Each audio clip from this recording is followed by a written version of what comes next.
छगन भुजबळ बोलतायत, थेट जाऊयात. हल्ले केले, त्यांच्या बायका मुलांचे जीव धोक्यात घातले, राख रांगोळी केली त्यांच्या घराची. त्यावेळेला छगन भुजबळ तिथे गेला आणि जायच्या अगोदर आणि गेला आणि सांगितलं, आता छगन भुजबळ गप्प बसणार नाही. तुम्ही अशा रीतीनं जे ओबीसीना आणि या सगळ्या लोकांना वेठी धरू शकत नाही. त्यांची घरं दारं जाळण्याचा काय अधिकार आहे तुम्हाला? छगन भुजबळ तिथे गेला. अंबडच्या लोकांनी आले, भुजबळ साहेब मीटिंग घ्यायची. कुठे? या नवा जो नेता आहे ना त्याच्या अड्ड्यामध्येच, जवळच. म्हटलं येतो. 16 तारखेला राजीनामा दिला मंत्रिपदाचा आणि 17 तारखेला अंबडला लाखो लोकांची जाहीर सभा घेतली. मी मग सांगितलं, मंत्री आमदार हे सगळं नंतर, पहिल्यांदा हा महाराष्ट्र वाचवला पाहिजे. आणि हा महाराष्ट्र सगळ्यांचा, कारण महाराष्ट्र मेला तरी राष्ट्र मेले. हा मराठा विना राष्ट्र, मराठा म्हणजे आपण सगळे, मराठा विना राष्ट्र घाडा न चाले. खरा वीर वैरी पराधीनतेचा महाराष्ट्र आधार या भारताचा. हा महाराष्ट्र असा लोळापांगळा होऊन जाईल. गावागावातून हल्ले होत आहेत. आमच्या नाभिक बांधवांच्या दुकानावर हल्ले होतात. लहान लहान मुलांची डोकी फोडली जात आहे. अनेक वेळा त्यांच्या तक्रारी घेतल्या जात नाहीत. रात्री 12 वाजता SP ला फोन कर, याला फोन कर. काय चाललेलं, कशासाठी? तुम्हाला आरक्षण पाहिजे, जे काही कायद्याने आहे ते घ्या. आम्ही काही मागतच नाही. आम्ही सांगितलं आमच्या आरक्षणाला धक्का लागू नका. आम्ही काही मागत नाही. त्यांना वेगळं आरक्षण द्या. खरं म्हणजे इथं मराठा समाज, तिथे पटेल, पाटीदार, आमका तिकडे जाट, ह्या सगळ्यांची मागणी होती ओबीसी मध्ये. पण मोदी साहेबांनी 10% EWS म्हणजे आर्थिक दृष्ट्या मागासांना आरक्षण दिलं. वरची सगळी आंदोलनं बंद. महाराष्ट्रामध्ये सुद्धा 10%मध्ये 8.5% मराठा समाजाच्या लोकांना आरक्षण मिळालं. त्याचा फायदा त्यांनी घेतला. अरे तुम्ही हेही घेतलं, कुणबी म्हणून इकडेही तुम्ही येऊन राहिले.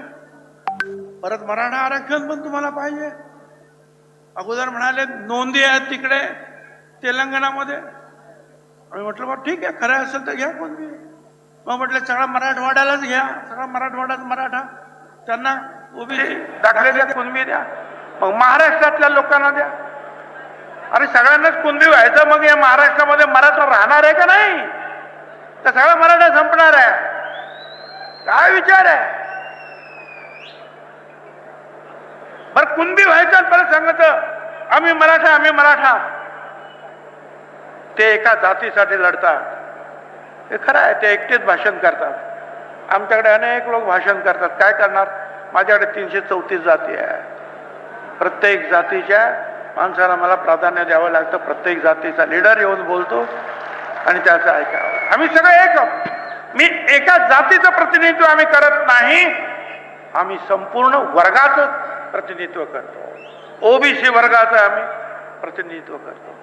आणि तुम्ही महाराजांचं नाव घेणार, हल्ले करणार. अरे महाराजांची समाधी महात्मा ज्योतिराव फुलांनी शोधून काढली.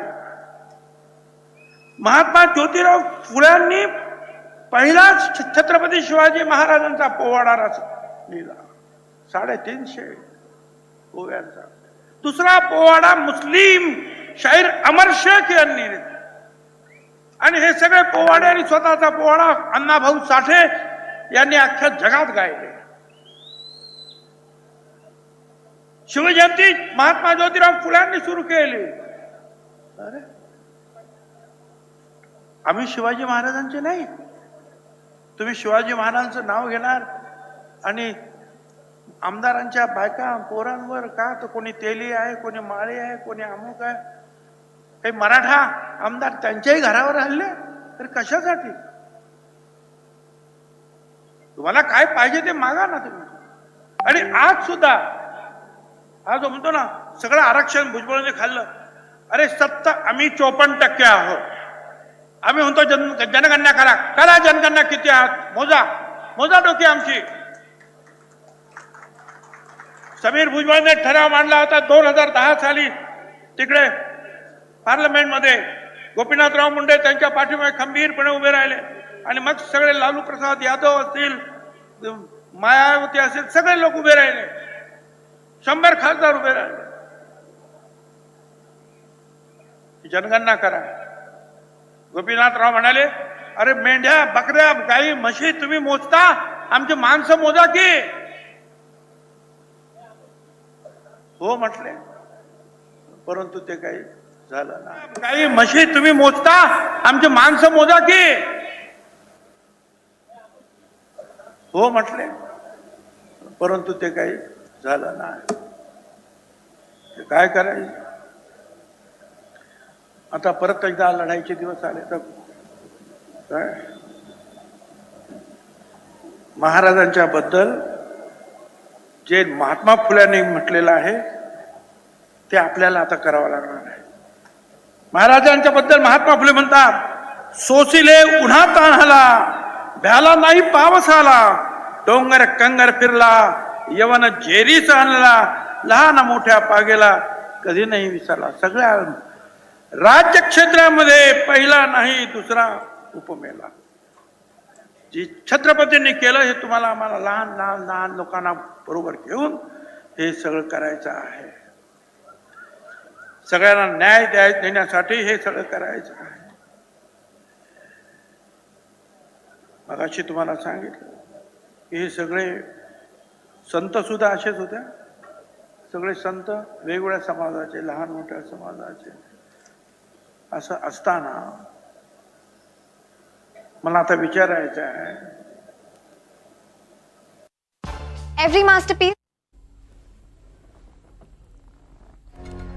तर सांगलीमध्ये ओबीसी आरक्षण बचाव एल्गार महामेळाव्यामध्ये छगन भुजबळ बोलतात. आमच्या आरक्षणाला धक्का लावू नका असं छगन भुजबळांनी म्हटलंय. नवा नेता मला 2 महिन्यांपासून शिव्या देतोय. बीडला ओबीसी नेत्यांची घरं जाळली अशी टीका भुजबळांनी केली आहे. तुम्हाला काय पाहिजे ते सांगा असं आवाहन भुजबळांनी केलंय.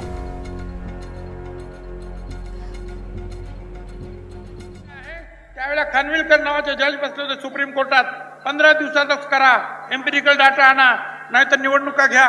आणि 92 नगरपालिकांचे इतर निवडणुका घेतले, एक सुद्धा ओबीसी नाही.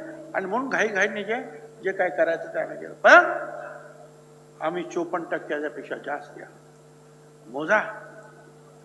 आणि 54%ला 27% आरक्षण दिलं. आणि आरक्षण भरलं किती?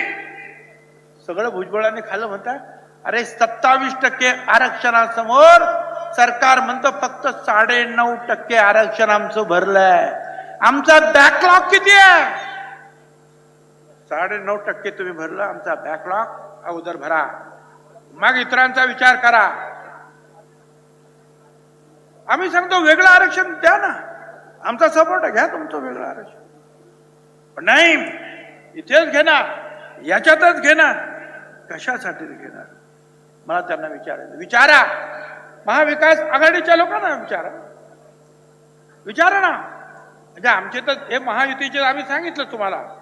मग शिंदे असतील, फडणवीस असतील किंवा अजितदादा असतील, ओबीसीला धक्का लावणार नाही म्हणून सांगितलेलं आहे.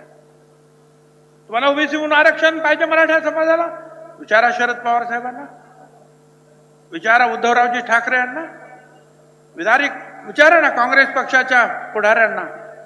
देणार तुम्ही? मग तुम्ही फक्त जे आहे काम मला आणि आम्हाला टार्गेट करता. जर तुम्हाला कोणीच देणार नाहीये सांगावं त्यांनी. एकाही पक्षाने,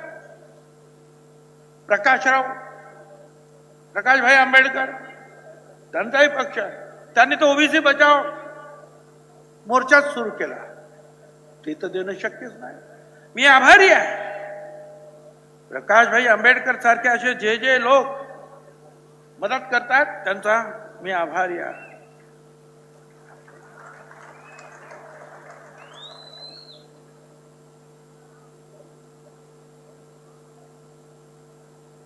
मुस्लिम आरक्षण, मी मुस्लिम आरक्षण देणार. कोण सांगतो?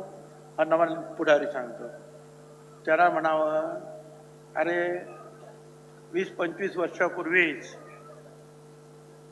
फार मोठे कलाकार दिलीप कुमार हे विलासराव देशमुख आणि माझ्याकडे आले आणि मला सांगितलं, भुजबल जी आप अगर माली है, आपको आरक्षण है, मैं तो बागवान हूँ, माली और बागवान तो एक ही है, जब तुमको आरक्षण है तो मुझे क्यों नहीं है? मैं बोला जरूर दूंगा. आणि मग त्यानंतर आम्ही आरक्षण दिला, बागवान यांना दिला, आपले खाटीक तिकडे कुरेशी त्यांना दिलं, आपले भावसाहेब तिकडे मणियार त्यांना दिलं, असे जे जे म्हणून आहेत मुस्लिमांमध्ये ओबीसी सारखे त्या सगळ्यांना आरक्षण दिलेलं आहे. त्यासाठी दिलीप कुमार, आमचे शबीर भाई अन्सारी हे गावागावात गेले, प्रचार केला. नाही मी आता मुस्लिमांना सुद्धा आरक्षण देणार आहे. तू काय मुस्लिमांना आरक्षण देतो? तर समजतं का आरक्षण म्हणजे काय? आरक्षण म्हणजे काय? बाबासाहेब आंबेडकरांनी का आरक्षण दिलं हे ज्यांना अगोदर समजून घ्या. हजारो वर्ष जे दबले गेले, पिचले गेले, सामाजिक दृष्टीने मागास राहिले, त्यांना पुढे आणण्यासाठी हे आरक्षण आहे. हे हा गरीब आणि श्रीमंत हा प्रश्न येत नाही. समजा आजचा गरीब आहे एखादा, समजा मराठा समाजाचे एक झाला गरीब आहे, त्याला आरक्षण दिलं, उद्या तो श्रीमंत झाला, मग आरक्षण काढून घ्या. हा श्रीमंत आहे म्हणून आरक्षण नाही, उद्या तो गरीब झाला, मग त्याला आरक्षण द्यायचं का नाही? अहो, आरक्षण हे आर्थिक स्थितीवर नाही. आरक्षण सामाजिक दृष्ट्या जे मागास राहिलेले आहेत त्यांना वरती आणण्यासाठी. पण ज्याला माहीतच नाही आरक्षण काय म्हणतात ते, काय एकदा म्हणेल हे, एकदा म्हणेल ते, एकदा म्हणेल मराठवाडा, एकदा म्हणेल कुणबी, एकदा म्हणेल सगळा महाराष्ट्र, एकदा म्हणेल इथंच एकदम तिथंच, आता म्हणेल सगळे सोयरे. अरे सगळे सोयरे ते कुठून आणलं नवीन? मगाशी सगळ्यांनी सांगितलं, आपण वडिलांचं नाव लावतो की नाही? आडनाव वडिलांचं नाव लावतो. भारतामध्ये वडिलांच्या पितृसत्ता हा काय आपली पद्धती. हा म्हणतो सगळे आणि सोयरे त्यांना पण द्या. मी 4 माझी ऍडव्होकेट जनरलला विचारलं,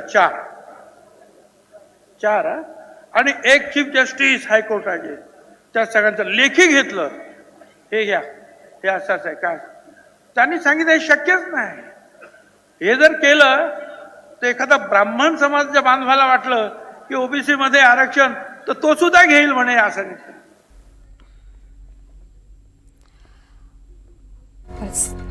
सांगली जिल्ह्यामध्ये छगन भुजबळ सध्या बोलतात, ओबीसी समाजाला टार्गेट केलं जातं, आता लढाईची वेळ आलेली आहे असं भुजबळांनी आवाहन केलेलं आहे. ओबीसी समाजाला टार्गेट केलं जातंय अशी टीका त्यांनी केलेली आहे.